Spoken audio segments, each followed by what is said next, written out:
Hello, friends, and welcome back to Error Code Blueberry, an unassuming Destiny podcast. My name is Chilibin, I'm Mickey. and we are here now in episode 6. I checked this beforehand and wrote it down and then forgot, which means it's week 4 for Season of the Lost. Um, Shit, now I've got to go back into Discord and click all these things to remove the spoiler tags. Anyway, while I'm doing that, how has your week been? Yeah, it's been a week. Yeah. I'm alive, so it Yes. could be worse. Good. Look, low bar, but you know that is the pandemic life at the moment. Before we get into season stuff, we should probably quickly touch on the Deepstone Crypt run that we did. When was that? Saturday? Yes. Yes. Yeah. So release day for us. We called it DSC After Dark. It was a late night run. Yes, it was a little loose. Deepstone Crypt is very comfortable. It is, I think, the raid that we have all done the most. I used to think it was Leviathan, but I went and checked, and I've only done 10. I've done 11. Yeah, Deepstone Crypt, I've done 22. Yeah, I'm at 25. 25. So 22, 25, neither of us has Isa tomorrow. I'm ready to so fight salty. some people about that.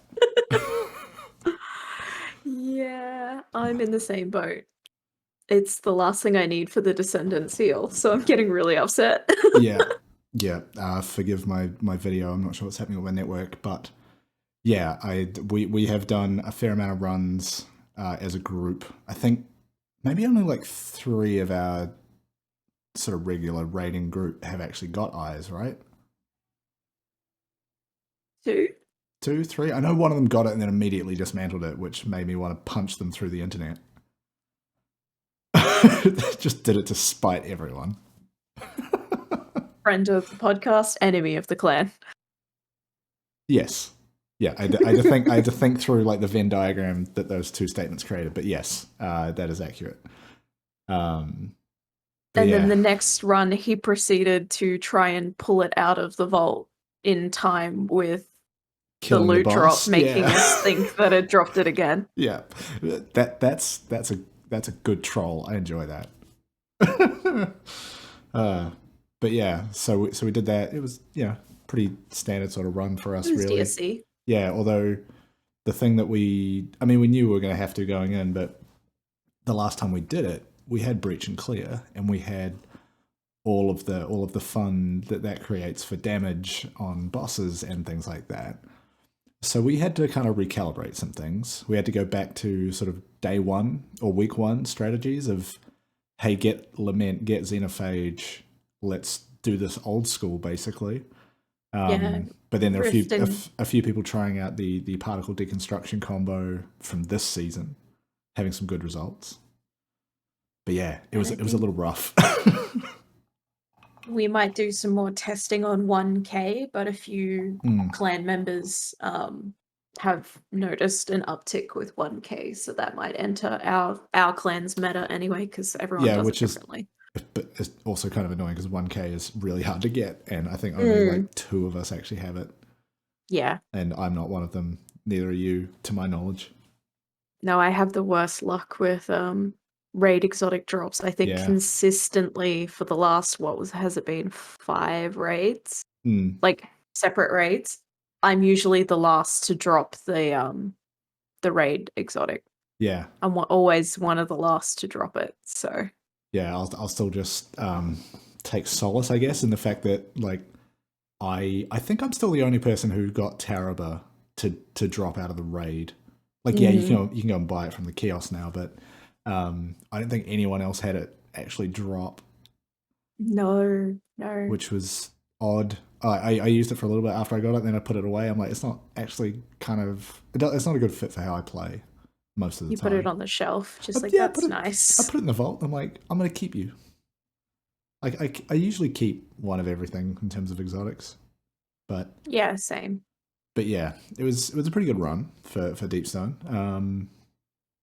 Just a little funny in terms of like, so I've pivoted hard in the way that I play my Titan because I went like historically very much bottom tree Solar Titan, run up and punch things, get the sunspots off solar kills, and recharge all the abilities, and Hellfire Heart to make that go faster. Then I went full Thunder Crash nonsense with Curious of the Falling Star when that dropped, and then the like Anarchy Deafening Whisper with Lead from Gold combo last season was a lot of fun. This season, however, I've done something. I don't think I've ever played Middle Tree Solar Titan this much with their little throwing hammer. But running that with there's one of the artifact mods lets you stun Overload with Solar Melee, so being able to do that from a distance as a Titan, that's kind of the only way to do it. And then also running Path of Burning Steps, which means every time you get solar kills, you get a boost to weapon damage. And it's a lot of fun. And I'm running around with Sunshot, like an original Destiny 2 exotic. But that thing fucking whips. It whips. It's so good. I love it. I need to use it more. Yeah, like you get the solar explosions. It's the only 150 RPM hand cannon in the game. And it hits like a truck. It just feels good. It feels so good. But yeah, so I was like trying to apply that to Deepstone Crypt. And like it's a great build for general ad clear, because if they're bunched up, you get the explosion, you get the damage boost from everything. But in terms of like big boss damage, it's kind of not great. Yeah. Especially if the boss is in the air. Like the big hammer that you get from Mid-Tree Solar is a lot of fun and pretty good for like stationary boss damage on the ground. But, you know, when something like Taniks who's up in the air, I was kind of just like, I don't even remember what I was using in the air. I think I did actually bring out a Reed's Regret, the Stasis Linear Fusion Rifle out of Trials, which we will definitely talk about today. But yeah, I was trying anything that would work for boss damage, and then focusing on ad clear otherwise, and running nukes around. Yeah, because we consistently pretty much now do 4 core every time. Yeah, because it's just, I don't know, it feels like less work once you know how to do it. Because you're not having to manage like scanner and swapping all 3 buffs potentially, and yeah, it gets tight with timing sometimes. But yeah, we've got that one pretty well down. But it was just those damage checks came back in. I was like, fuck, I haven't had to think about Deepstone this hard for so long. I think it's like usually because there's me and one other warlock. Really, and not just in the fire team, but in the clan. Who there's, I think, maybe 2 or 3 warlocks in the clan now. And we actually had to sit down and have a discussion about what we were going to use. Whereas usually we just go. Yeah, so Chaos Reach, Geomags, maybe one of them run Well and Div. Yeah, maybe not even. Last season it was like, don't worry about Well of Radiance. Like Breach and Clear does more. Yeah, it got ridiculous. But yeah, it's been a lot of fun hearing you yell about your hammers. Ah, my hammer! Give me back my hammer! Yeah, so if anyone hasn't played Mid-Tree Solar Titan, so you throw the hammer, like it does a fair amount of damage, but then you have, like if you go run and pick it up, it instantly recharges. So the amount of times where I'd miss the hammer, it would not hit the enemy and fall to the ground, but it would overshoot and I'd have to run off and get it. Because also when you pick it up, it triggers health regeneration to start. I think that only works if you get a kill with it. But you know, if there's like dregs and shit running around, you're just like dinking them with it. Especially now with the change where you can bind powered melee and unpowered melee to separate buttons, which I spoke about with the mouse wheel flicking it to the side. So yeah, I was just like running around, just getting up point blank and just bouncing it off and just immediately catching it. Most of the time, but then sometimes it's like, oh, I gotta go get it because it's actually like kind of important. Yeah, I need that thing. But yeah, it was a good time doing a cheeky Deepstone. Yeah, I mean, we've gotten to the point with Deepstone too that we can safely have a couple of drinks beforehand and during, and especially in between nukes and the final boss, like we all tend to start to get a little bit giggly and a little bit yes loopy. I did also enjoy I don't think we've used that playlist for the Sparrow section before, right? Yes. It's like 6 songs that we just looped on shuffle, and we're all in a Spotify listening party. It's like, oh, what were the songs? It was Sean Paul in there, I think. Ice Ice Right? That Baby, was in there. Sean Paul. I think it was Temperature. Temperature. Yeah, it's just all songs to do with either ice or a song cold from or... Tokyo Drift. Oh, you gotta have that. But yeah, that like opening the raid with that Sparrow section, with us all listening to just stupid music to go with it. It really sets a tone, yeah. And then I think it was after that, me and one other from that group, we ended up on Europa, I think just farming for... It might not have even been that night, but we were farming for the Coriolis Force, the Void fusion rifle that you can get, you can target farm on Europa. And then we're kind of wrapping up, and we were just like fucking around on the Sparrows near where Variks hangs out. And there was one little strip where we started just like sparrow jousting. So fun. We've both got... I know exactly where you're talking about. Variks' window. No. Like the little bit down below that, there's like...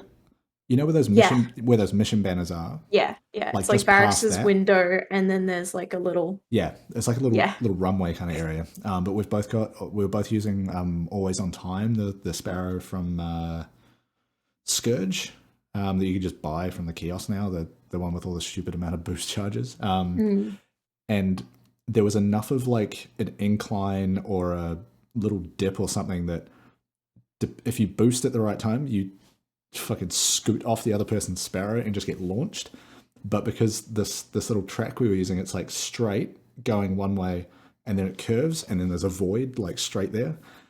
So if you got that person and they went over, they were just over the edge and dead. So we were just like going back and forth, just jousting like that. And there were these 2 other people that we could tell were in a fire team, because they were down there like, and they were colliding with each other, which you can only do with people that you're teamed up with. And so we went down there on our Sparrows and started like dinking into each other, and then they got on their Sparrows and they started doing it. And then we were going back and forth, and they were trying to get involved, and then they just gave up. But instead what they did, so we're here on like this little shelf, and there's like this little ledge kind of looking over it.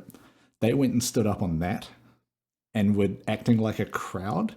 They're both doing like the same little dance emote. It's like sort of a cat ears kind of thing like this. Oh, the caramel dance. Yes. Yeah, sure. Yep, that one.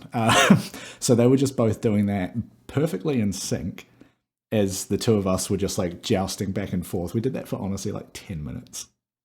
And it's just like the most Destiny shit is those sort of moments where none of us sent messages to each other. It was just 2 separate pairs of people doing that.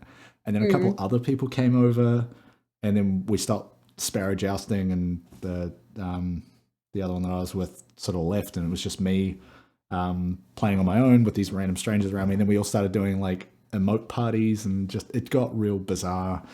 Like everyone doing their favorite sit emote, and then just hanging out in a circle. And then I think someone from that original pair did the airplane, the multiplayer emote where they hold you up. They did that, and then I went up and did it, and I was like, cool, that's the little bow on the whole thing, and then I left. It's just, that was it. Thanks for the ride. Bye. Yeah, it was just so delightful, and it's just so wholesome. So much fun. I love moments like that. I think we talked about it in our first episode. Like, it's part of why we love this game so much, is those little community moments. Yeah, but it's also the like the ability to have moments like that combined with, you know, when you're in the heat of like a raid or something in that sort of end game content kind of stuff, and you're just like hyper focused, and you get that feeling of you're working with a team and things are starting to click and all that sort of stuff. You can have both of those in this game, which I love. Yeah. Just do dumb shit at all times. Yeah. Yes. I think we'll save the trial stuff till later, because I think there's a fair bit there to kind of unpack. I hate that I said that.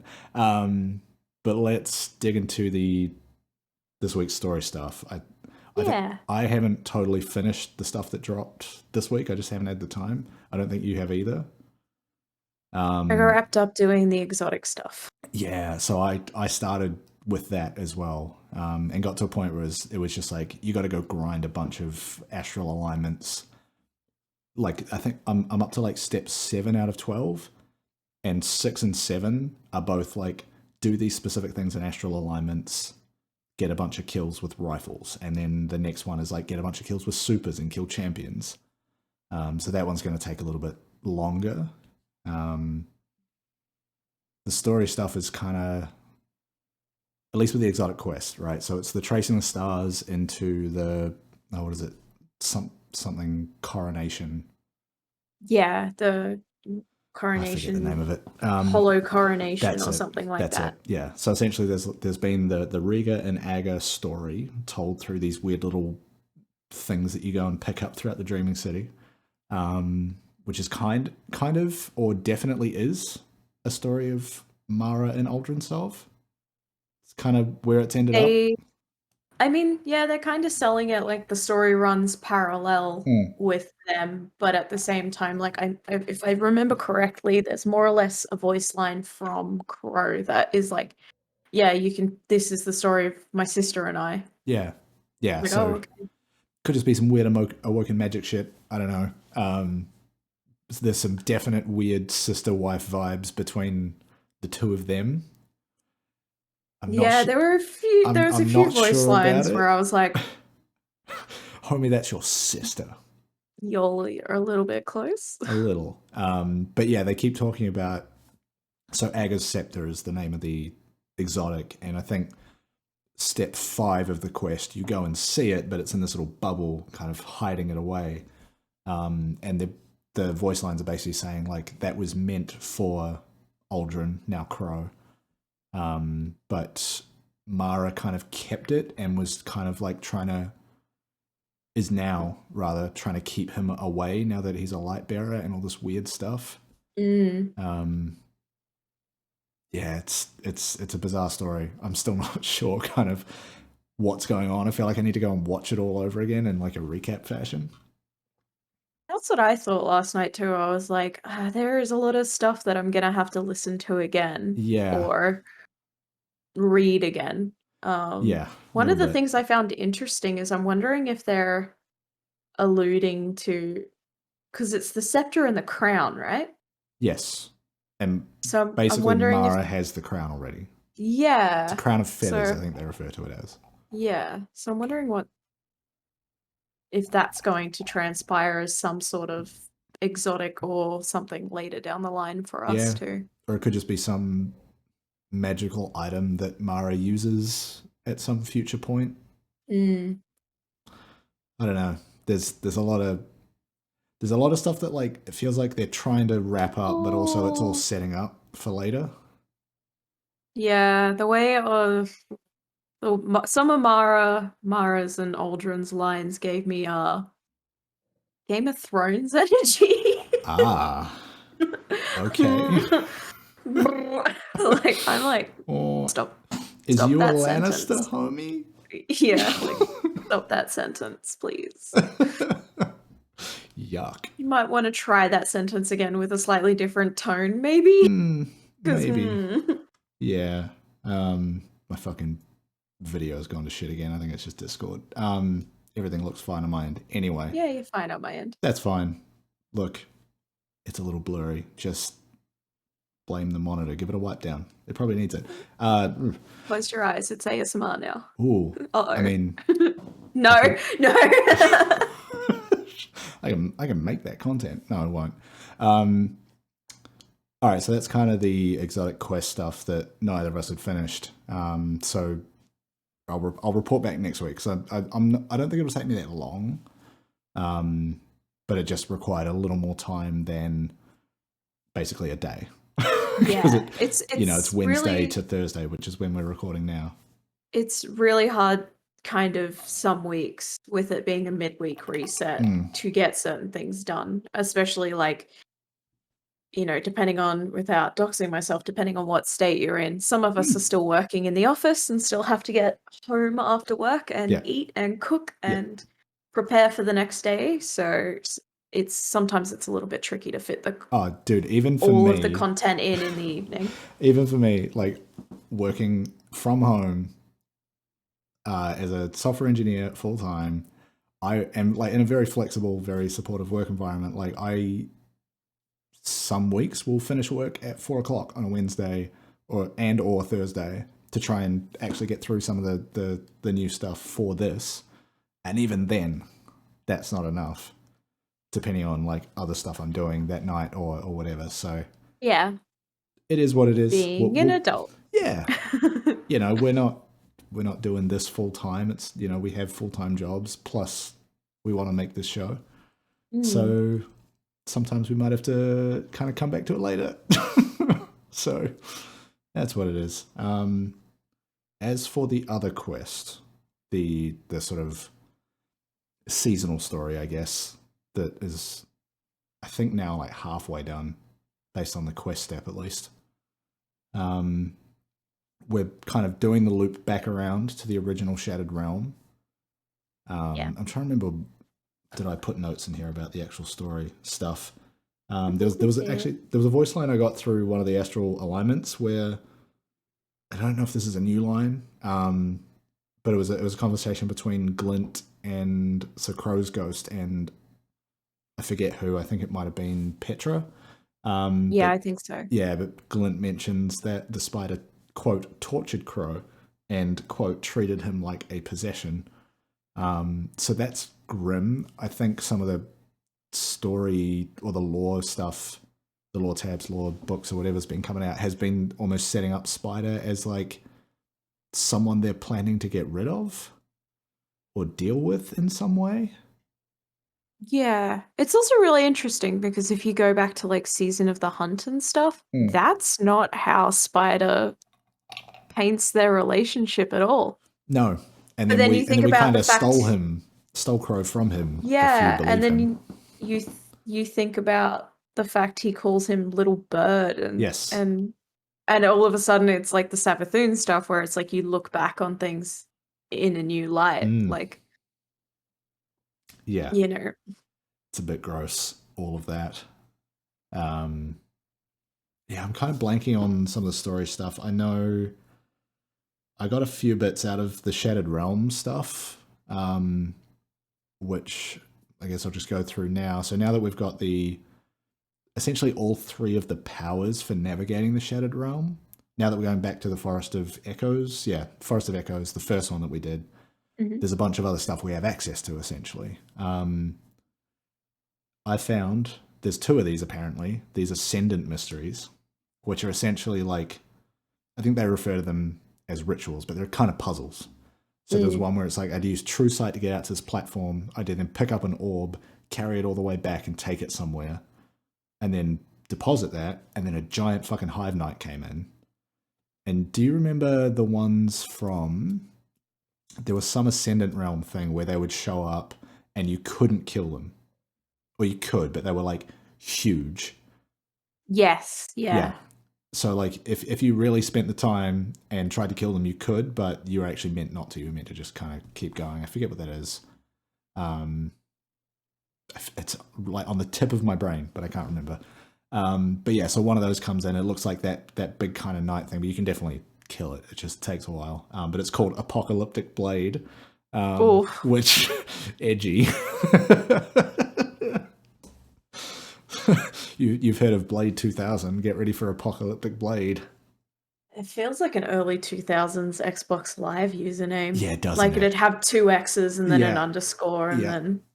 Yeah, it definitely would. But yeah, so there's a bunch of those sort of triumphs and secrets and mysteries and stuff that we can now get to. Coincidentally, also all of those secret triumphs are now revealed if you go through the triumph menu. Yeah. Because in theory, we now have everything to get them. I think also, excuse me, that just kind of fucking forced its way out of me. I think last time I mentioned those big purple kind of blobs and how I think Agaceptor will let you get through those. This week I'm hoping to answer that question. I haven't gone looking for videos or anything to confirm it, but the fact that all of those things are kind of showing up in the Triumph menu and that the exotic quest is now open would kind of lead me to believe that. So I'm looking forward to spending I don't know, like a 3-hour session in there trying to bleed everything out of it. I saw that. Was that like a moth in front of your camera? Savathun! She's here. Moth queen. She's jumped over. Yeah. The only light in my room is behind my camera, so the moth is like, yes please. Yeah, I'll have that. It's time for my close-up. I did also find one of them that requires safe passage that I think you still can't get to, because the final upgrade on that bottom row in the compass is to make safe passage last longer. So it required safe passage and true sight, and you had to jump up a bunch of platforms, but you could only ever get about halfway up before it ran out. And then it was like, cool, now I just am falling. So you're going to have to upgrade safe passage. So I have to come back to that in 3 weeks, basically. Yeah. But it's also one of those ones that's locked behind you progressing far enough through that quest. So I think we're not supposed to be able to do that one. Yeah, there's probably some way that you could like tied in, glitch your way up to it or do some weird fucking mobility trick, but I'm fine to wait. I'll do it in 3 weeks. You know, it's probably got some sort of lore tie-in or something. Yeah, that's why they've wouldn't walled it, but they've bottlenecked it hard enough that. Yeah, but also it's that little, like the little bit of game design I understand is why I'm fine to wait. It's because like what they're kind of signaling is you're not meant to do this yet. Come back to it later. There will be more, which is actually what I love about the Shattered Realm. Like every week, it's like they take another layer off and they go, okay, you can do this now, but there's still a little bit more. So we'll see you next week or in 3 weeks because it's on a loop. Yeah. Did you get through that stuff as well? Most of it, yeah. I ended up, because I forgot about the tracing the stars. Yeah. Is that what that's called? Well, I forgot about last week's. Right. So that put me behind a little bit because I forgot about last week's and I had to go find all the anchors. The skews. No, not anchors. The skewers. The skews. The kebabs. Yes. Go and find the Ascendant HSPs. Go find Aldrin's talkback journal from the 90s. Ooh, all right.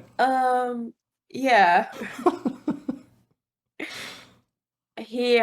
So I kind of got waylaid a little bit through having to do that because I was like, ooh, exotic. And then I did that, and then I did number 4, and then I saw what I had to do, and I was like, it is 9 o'clock. Yeah. Yeah. I gotta be up at 5. Yeah, that sucks. Yeah, so there's a couple other voice lines sort of around doing the Shattered Realm, and then you go talk to Savathun. Sort of bounce, the way that Destiny has you do, bouncing between NPCs to get different voice lines, which is fine because they're all kind of next to each other in the helm, essentially. But and I made sure to call this out because of how much we love him. Marasov and Ikora have a conversation, and they seem to think that Callus is a problem. And then I wrote in our thread, "Is Big Papa coming home?" We miss him. I miss my big sweaty dad. We love Juicy Papa. Oh, I don't like Juicy Papa. Juicy Papa, you have returned. Oh no.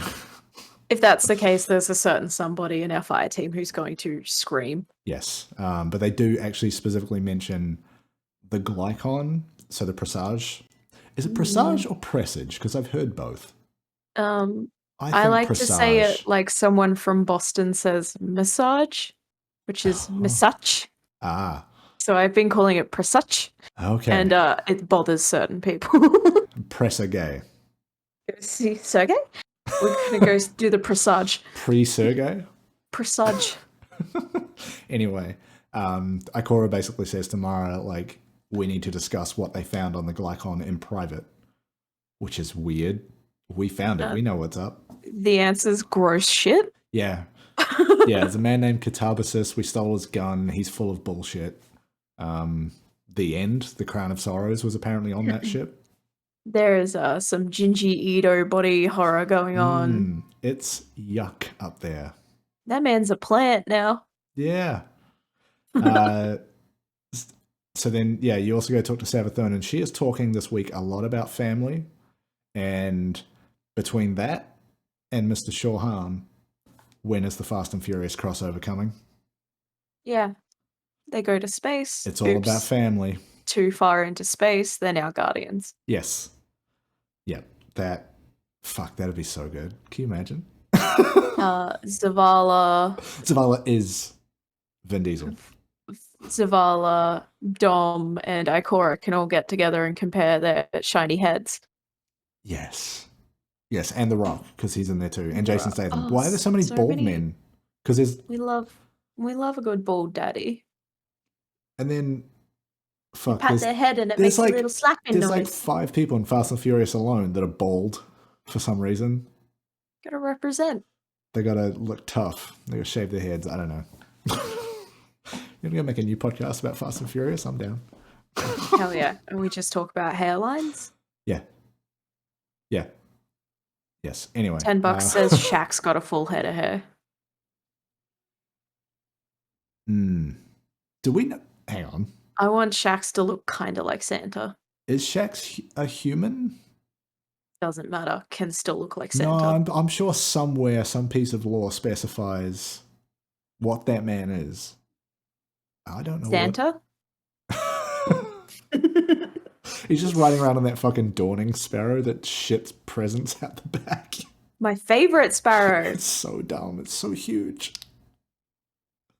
We went through 3 DSC runs where I refused to change off that Sparrow. You fucking swung the barge through the door. And then you got on your Sparrow. Hey. Park it sideways. Crow still wants to just talk to Savathun. And they kind of are afraid to let that happen. Just now we know he's just coming from one codependent relationship to another. First Spider and now Sava. Yeah. So there's like this weird kind of, it's not really a revelation, like it was fairly obvious, but Mara's kind of like stopping Crow from doing this because they're afraid of what'll happen. It's like, I think I said in the show notes, I was like, it's really strange to me that she wants to help Savathun, but as the weeks go on, she speaks about her with more and more resentment. And then yesterday in a line, she says something about looking for a way to repay Savathun for everything she's done. But the tone in which she says it is very almost like resentful. Oh, so it's like vengeance, not so much. Like, she's like, she says, I can't remember the exact line, but I remember her, and I put it in the show notes as soon as she said it. It was something like, she's looking for a way to repay Savathun, but the tone in which she says it was more or less like, oh yes, don't worry, I'll be looking for a way to repay Savathun for everything she's done for Aldrin. Right. But it's like, it wasn't in like a super like, woo kind of it was very like, oh don't worry, what's coming to you, like you're gonna get yours, don't worry. It was like, she's gonna get hers tone, and I was like, oh weird. There's also like, I'm getting the feeling that Crow doesn't actually know who Aldrin Sov is. There's this line, I think Mara and Petra are talking to each other, and she essentially says about like joining Crow and Aldrin, or like having them meet, in this weird sense of there is this separation. Crow does know something, that like, he knows that there was a past him that did all this bad shit, but it almost feels like there's this amnesia layer to it of he doesn't actually know who that was or who he was. He can only go off what others have told him. Yeah, and it seems like that also is part of what they're afraid of, is giving him that information, how that might change him, how it might push him more towards Savathun, or turn him into some, I don't know, bad guy again. Like as if redemption isn't possible. On the note of Savathun and Crow, I just had a thought. Does that mean Savathun knowingly put the Crow into Spider's care? Yeah, because that's after the whole Osiris thing kicked off. That's curious that she put him into his care, knowing what he would do, I guess. What he is, yeah. Yeah. Hopefully we find out this soon. because right now it's a lot of everybody's kind of fucking sus, and I don't know what comes next. There's also a lot of like looking back, like 2020 is hindsight. Yes. Hindsight's 2020. Yes. 2020 is not 2020 2020 was a nightmare. Mirror. Yeah. Hindsight is 2020, yes. where it's like we're now looking back at a lot of these previous interactions and like almost like pivotal moments in Destiny lore under the lens that Savathun has had her fingers in all of those pies. Like yes. it's like just getting in there with her weird little fingers. Just oh, I regret crusty that. ass fucking fingers. You know, bits of her shell is like cracking She's off crunchy. into it. Yeah. Ugh. No, I don't like her energy is crusty. She's crusty. I don't like it. Yuck. Yeah, so I guess we'll find out. Yeah, let's find out together on Error Code Blueberry. One thing I do need to ask you. You wrote, "Am I a hand cannon main now?" Why? What happened? I finally got Thorn back in my possession. Ah, did you never have it? Right. I like OG Thorn. Yeah, like D1. Like when it first dropped, yeah. Yeah. And I loved it. And then I just, for some reason, just never, when I jumped back in with you guys, because I played a lot of original D2 and then I fell off for, I think we've had this chat before, but I think I fell off for like 24, 48 months, like 2 to 4 years in that window. Jumped back on with you guys during the Great Panini oh, right. pandemic. The Grand Panini. Yes. And just never went back to get it and almost completely forgot it was a thing because there was all quest, these right? Yeah, I did it ages ago and I'm forgetting. There was all these like new fun exotics that I wanted to explore and a lot of catching up and then a lot of like raid prep and we'd be like, let's go do this raid. Oh shit, part of the meta is this. So then I'd go and get the thing and it just kept falling off my radar. So I finally got all the materials and the resources and bought it. Oh, right. And have been using it since. Right. Yeah, cool. And I forgot how good it feels. Yes. That thing whips. It's so good. And now I just need the necrotic grips and I'll be happy. I can make everything gross. A gross little shitty goblin again. Yes. And I'm excited. You had to put that what is that shader that makes you look like a shitty mossy piece of trash? It's like Descendant Vex Chrome or something like that. Oh yeah, I've been using that already. Or Trash Deer Rise Up. I've been putting on the substitutional alloy. That's Transmog. the one. That's the one that makes you look like a shitty little garbage boy. A little Vex that's been lost in the woods. Yeah, so I got my shitty garbage shader on and my shitty garbage transmog on. And then I've got the goblin looking helmet from last season. Yeah. The straight up goblin one. Yeah. And I've got the Vex Chrome shader on that. And I'm just a gross shitty little goblin girl. And it's been really good to reach my potential. I can stop playing Destiny now for a shitty little goblin. Yeah, that is honestly, the transmog and all the shaders and all the changes they've done to that is so good for basically just cosplay.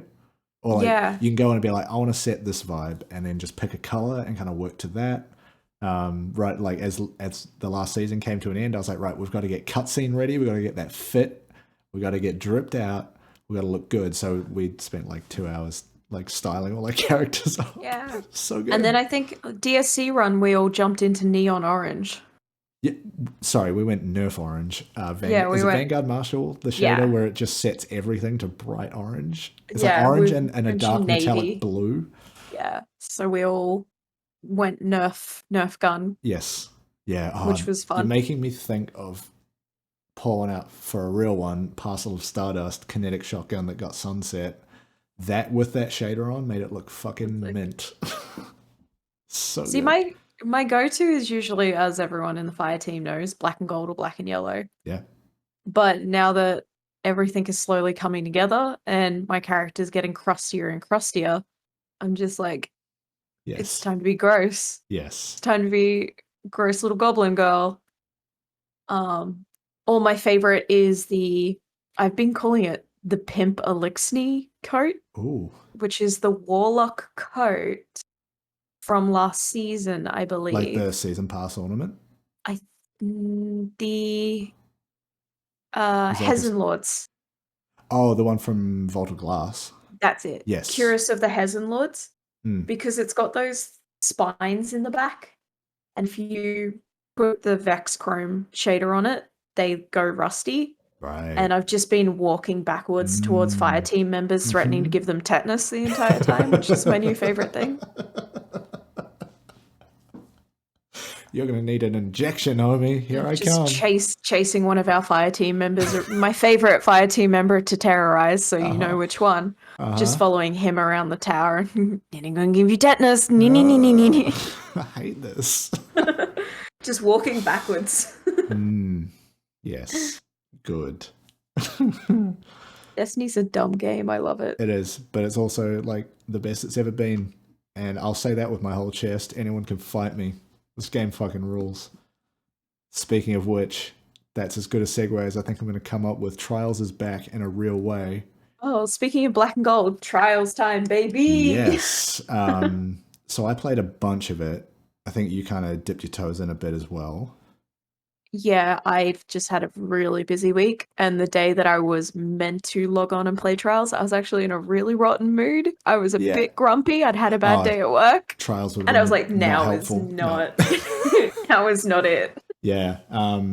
So I guess like if someone's watching this and doesn't know what's going on, they've kind of like changed all of the systems around Trials to an extent. So there's like you can solo and duo matchmake in the queue. You still, getting into 3 stacks. It's not like you're not playing freelance Trials, which they are going to try at some point in the future. But yeah, you can solo queue in. They've completely redone the like incentive and reward structure. So like it's proper matchmaking now too, I think. Yeah, it's kind of like a ranked list in terms of what they match for. So they try to target. So there's, you get your Trials card with a number of wins on it. I think they start by trying to match people with the same number of wins on that, and then they like slowly broaden the scope until you get a full game. So they look at like I think they look at like total wins. But yeah, basically means like if you've got a brand new Trials card, you're likely going to be matched up against people who are in the same position. You're not going to be up against people who are flawless on their 6th win, right? So that you don't just go into a match and get stomped and not have a good time. All that to say, that still happens. But it's also very easy to start getting rewards. They've kind of updated the vendor system, so it's like all the other stuff with, like the Vanguard and the Crucible rank. My favorite boy has a vendor system now. Yes, he does. And it's also, like all the other playlist modes, it's just activity streak rewards. You don't have to like keep getting wins to progress. Like it is very slow if you don't get wins, but you can. I think I got up to like Brave 2 by the end of the weekend, and most of those were losses. And I think you get like, I think they give you like slightly more points if you get kills. So they do actually track like kills and rounds. And they've also changed how the pinnacles work. So there's 2, aside from the whole flawless system, but you get 1 pinnacle for winning 50 rounds in a Trials weekend, and you get another one for winning 7 games. Yeah. Yeah. I think I got the rounds pinnacle, and then I got to like I think 5 out of 7 wins by the time the weekend was over. But God, it actually felt really good. And they've also like tightened up the actual match itself, so it's now down to I think 90 seconds. Ammo doesn't carry over round to round, so you don't get people picking up the heavy and just running riot with it. Yeah. I like, as much as it was kind of painful because I've not played that much high level PvP, it actually felt more approachable than it has ever done. Like we've tried before. We've got a group of 3 together and gone into old Trials, which I'll call it from now on. And just it sucks because you come up against teams that they do that every week. All they do is play Trials. Well, they do that every week. They know how their little group of 3 works, and like those groups are still in there. But it is now the biggest, I think, player-based Trials has ever had. I actually like found a couple of tweets to back this up. So we've got actual numbers from Trials Report on Twitter. Shout out to them. Where is it? Yeah, so in terms of number of matches, this is kind of how they were ranking it. This was as of 2 days ago. So I think there might have still been time for a few more matches to squeak in. But they were just under 4 million matches played over the weekend. It's like nearly 3.9 million. The next one was literally week 1 of Destiny 1 Trials, where it was just under 3.8 million. And that was with more players. And like, yeah, I think it was also a shorter weekend, whatever. But it, I cannot stress like how good it is to broaden that player base and have it actually be taken up by so much of the player base and just people giving it a try, because they don't have to like do all the hard shit to get some of the Trials weapons, and you could actually just get a bunch of free shit out of it. Oh yeah, it's like I used to I think it was we've discussed before. I used to, when Trials first came out, that was my shit. Like ferrying people to the lighthouse, helping people get flawless cards, all of that. Like that, it's what I used to do on Twitch. It's I had an entire clan I joined that was basically a Trials clan. And Trials eventually became something that just wasn't for me anymore. And it wasn't the fault of anyone. It was just between falling in and out of the game and then the changes they made, it just became not my thing anymore. And then through meeting you guys and playing with you guys, like raids are now my favorite activity. It happens. Yeah. Playing this weekend though, really like for the first time in a really long time, I'm like, when's next Trials weekend? Yeah, right. Like I'm like right actually, there. I'm right there with you. I'm like watching like Trials videos, like Warlock mains who play Trials. Yep. I'm like, I've got friends from my old defunct clan that I used to run Trials with, hitting me up and being like, "Hey, you back in Trials? Yeah. Like, do you want to play more Trials?" And it's like, and they're clanless at the moment, so I'm like, yeah, I got a clan and we all want to get back in, so come hang out. And yeah, like I've got old friends from OG Trials days all of a sudden in my Twitter DMs like, "Yo, Trials though. Want to play Trials?" Yeah, and that just speaks to honestly how fucking clever they've been with the changes to the systems around Trials. Like it's this tweet that I kind of found was from, I'm going to butcher this, Tomonori Kinoshita, who is combat area lead at Bungie, working on Destiny. Basically saying that, you know, as a systems designer, seeing how, I'm literally just going to read this because it's actually really good to get this perspective. As a systems designer, seeing how impactful the systemic changes promoted positive player behavior is awesome to see. There are a fair amount of in-game changes, but a large part of it came from changes around rewards and matchmaking. Right, and what you've just spoken about is something that I've felt as well, is it's given me enough of a real look at what it's like to be in Trials and that kind of end-game PvP, and they've done it in a way that doesn't feel like a barrier. It makes me want to do more. It makes me want to get better so that I can get a better KD or get more wins or whatever. Like the other stat that's interesting is, so number 1 was this last week 72. That's wild. That's just what Trials Report listed it as. But yeah, the 3.9 million matches per player, 5.57. Number 2 on that list is 3.53. And that's about what we played. Yeah, I mean, if we had to average it. Yeah, and also Trials of the Nine, which was what? That was original D2 Trials, right? Before it, yeah, like when D2 first came around, it was Trials of the Nine, and then they went through a whole revamp on it. The highest rank Trials of the Nine gets in that list is number 34. Most of it is like D1, D1, D1. There's a couple of Trials of Osiris weeks in there, but yeah, to that point, like it is more accessible because of these changes. And you can look on Twitter or Reddit and see fucking sweatlords complaining about, oh, Trials is easy now. It's like, it's not. It's still, for players like us, it still sucks. Most of those were losses, but we got something for it. We felt like our time was rewarded and respected, and it makes us want to do more of it.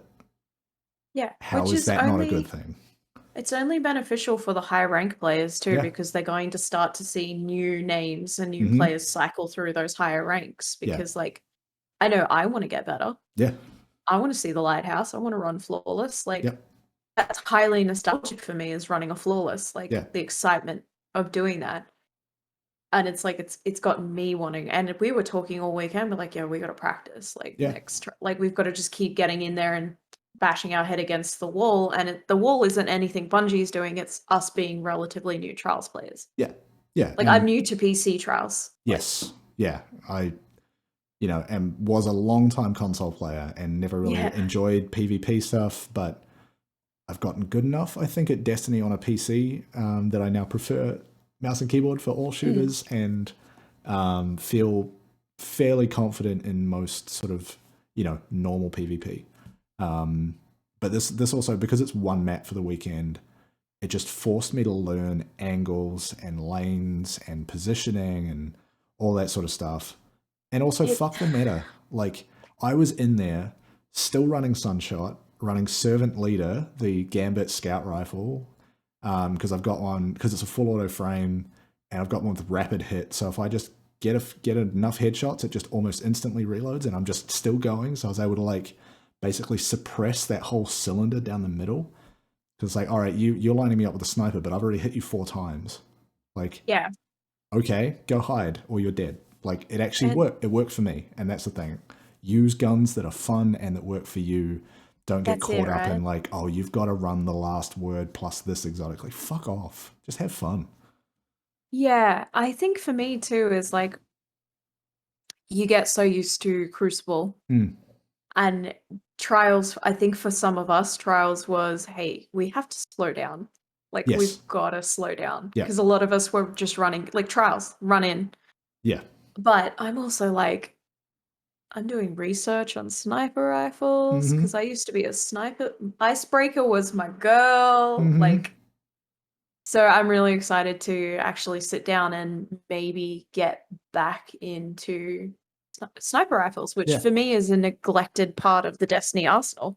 I barely ever use them unless I have to for something. Yeah. But like, I'm looking at the viability of like purples. I'm looking at cloud. Like, I'm excited. I want to get in next week with a sniper rifle and an auto rifle, and I want to fuck around and find out. Like, yes. Yeah. Yeah. And I'm excited. I'm gonna be right there with you. Like, it's been, I'm trying to think of how to put it. It's like, it's always seemed like this impenetrable thing, because you needed a team of 3, you needed comms, you needed like a strategy as a 3. Most of my matches this weekend I solo queued.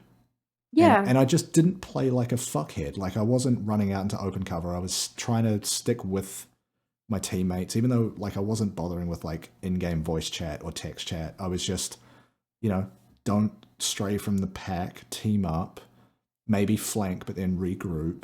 Don't poke your head out. Like, I was starting with that, and then we kind of teamed up with some of us in a voice chat, and we dipped our toes in as 2s and 3s, and had a similar experience. Like, it's still fucking hard in there, but we got rewards out of it. Like, I dropped almost a full armor set, so now I've got those ornaments, so I can look like a sweatlord.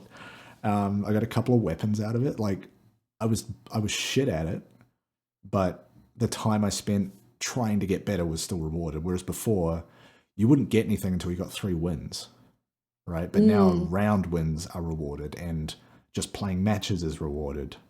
Like, spend time with it. You'll get something at the end of it.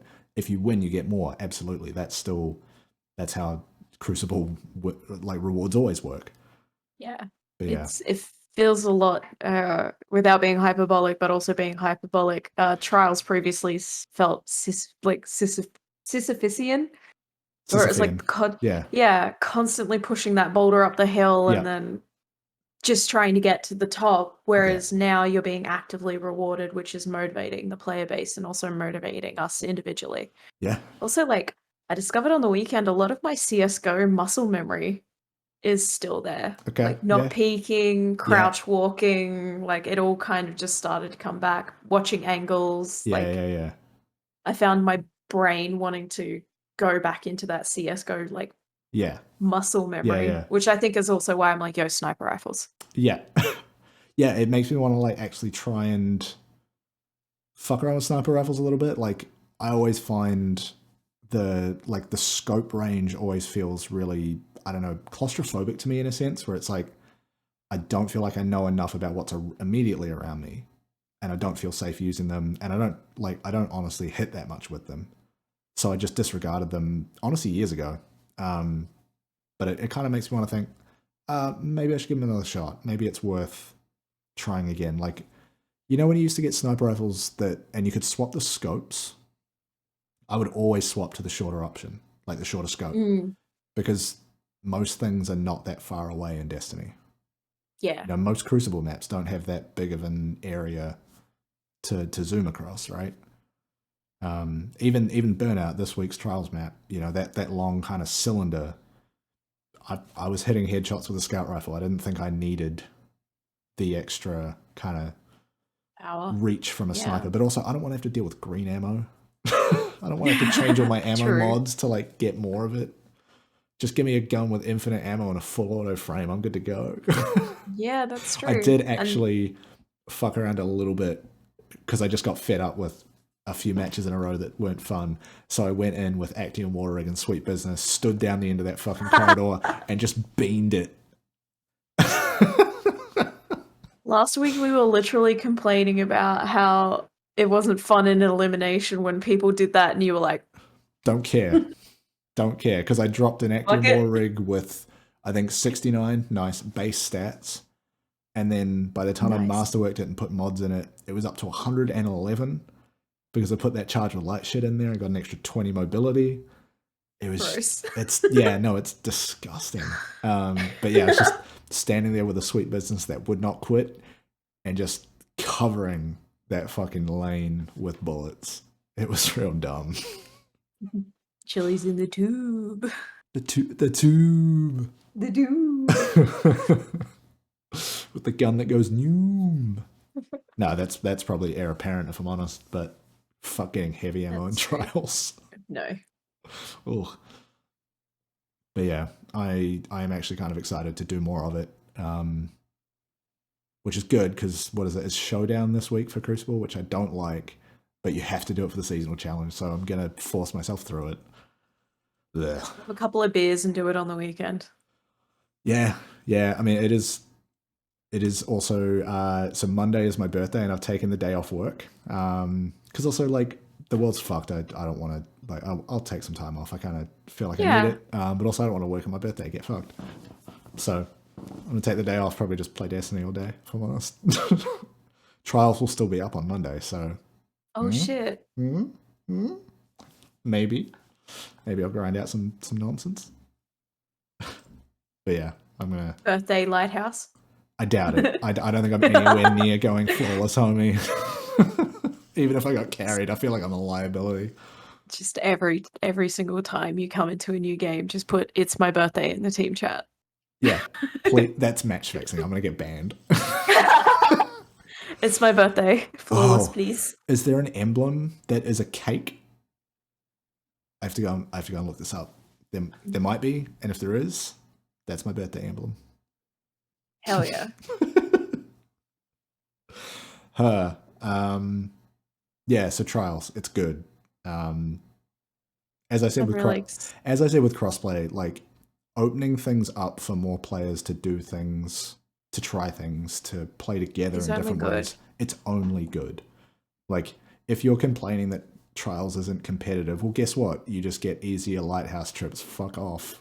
Like, all right.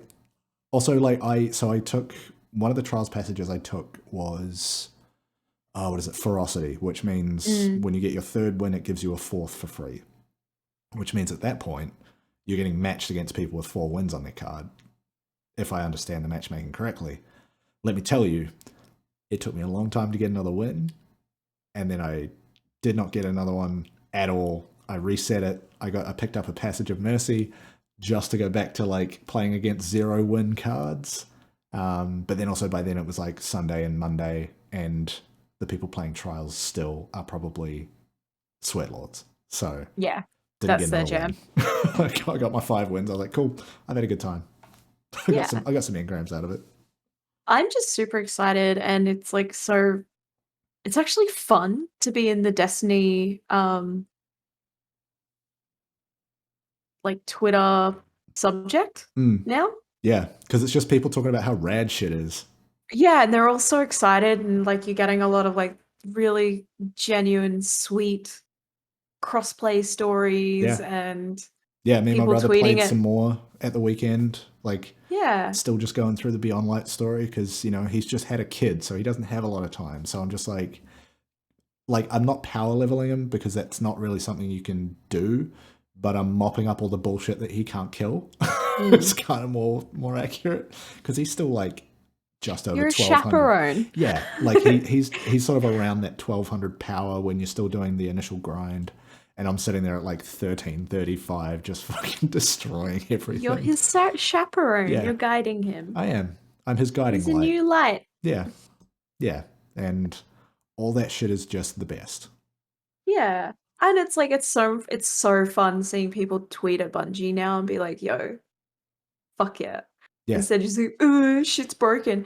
It's like the positivity is starting to outweigh even the loudest voices in the community who are genuinely quite like negative, I guess you could say. Yeah. Like that general wave of very positive, like new players, old players that are returning because of the changes. It's just a really nice place to be right now. Yes. A lot of new art is coming through. I'm seeing more art because the community is also, with all the new players and return players, are also retweeting and liking and sharing art. It's just a very nice place to be right now. I'm really enjoying it. Yes. And it just makes, like you spoke about that small, very loud negative part of the community. It makes them look even worse when they're still trying to clown on objectively good changes. Yeah. It's like, oh, there's all these new people playing. It's like, cool. Like, the game you like is more popular. Like, all right, how is that bad?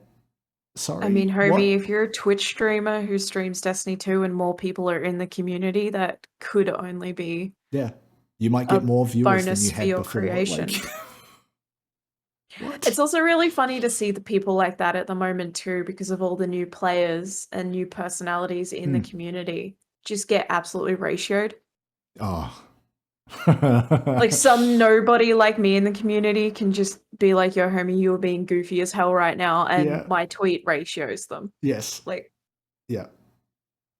Like, I'm not one really for like trying to publicly drag people.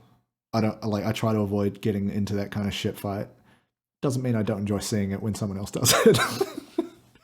See, I'm quite spicy at times, so I have my moments where I'm like, yo, you being goofy as hell, shut up. Like, but yeah, Destiny is a good place to be right now.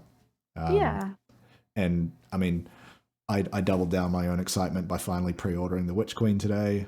Like, I knew I was going to do it, but payday hit, and I was like, fuck it, I'm gonna just lock that away and forget about it.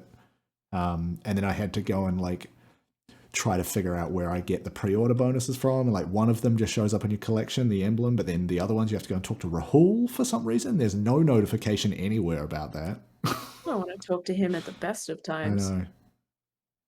Yeah. So yeah, that's kind of it for Trials. I don't think there was much more other than we're just really excited. We're going to be back in there, whatever the map is this week. It's just, the game's real good. Yeah. The game is real good. And I mean, I got people from work being like, yo, I just bought Destiny 2. I heard you play it. And I'm like, yeah, come on. Come on board. New lights. Love new lights here. Yeah. Yeah, we just have to, like, give them the onboarding the game doesn't. Because it's a little obtuse when you first start if you don't have like existing context for some of the stuff. There's a lot of systems. Your emotes will become the most important part of your inventory. Yes. And get yourself some good motes. Yes. But yeah, like they're aware of that. Bungie's aware of how awkward the onboarding is. I know that because Rami Ismail again like put out this giant tweet thread because he challenged himself to be like, I wonder if I can sum this up in 75 tweets. And then we're just like, here's a basic rundown of all the history of the lore at a very high level. And then somebody from Bungie basically retweeted it and said like, this is actually legitimately useful. I have shared this with people. So people at Bungie are aware that the onboarding is not where it could be. It's just not entirely digestible right now. Yeah. And I think that's why Rami's tweet thread, it was really well done. This isn't me trying to discredit him at all. It's amazing. But he put it in such a digestible way. Yes. That's why it connected and took off with people. And like some of the stuff he explained in a couple of the tweets, even I was like, oh yeah. I'd either didn't pay attention to that or had forgotten. Like, yeah. Well, yeah. Yeah. So yeah, it like, you know, there's obviously, it's a huge game. There's bits and pieces like that need work, but they know. Also, that's just how prioritization works within software development. You can't fix everything at once. You have to start with the highest impact, highest risk, and work the way down. It's just live update games. Yeah. Yeah. I would not be surprised if by the time Witch Queen drops, the onboarding flow has taken some changes. You know, like Shorhan was basically their big step towards like this current New Light journey. I wonder if Witch Queen will see another sort of refresh of how that works, because they do kind of introduce, okay, here's Gambit, here's Crucible, but they don't like force you to jump through some of those hoops. It's just like, there's a quest step. Maybe you'll get to it. Maybe you'll just get distracted and go run Forsaken or something. Who knows? But yeah. I didn't play Gambit for the longest time. Yeah. And for the longest time, it kind of sucked. My first Gambit game was with you guys, and I was like, I don't know what to do. And everyone's like, have you not done the quest? And I'm like, what? Huh? Yeah. Yeah, depending on what time you started. I think, yeah, you might not have had a quest that forced you to play Gambit. I jumped into Destiny and got all nostalgic and saw the tower and went, I'm going to play Crucible for fucking 5 days. Yeah. Oh, man. All right.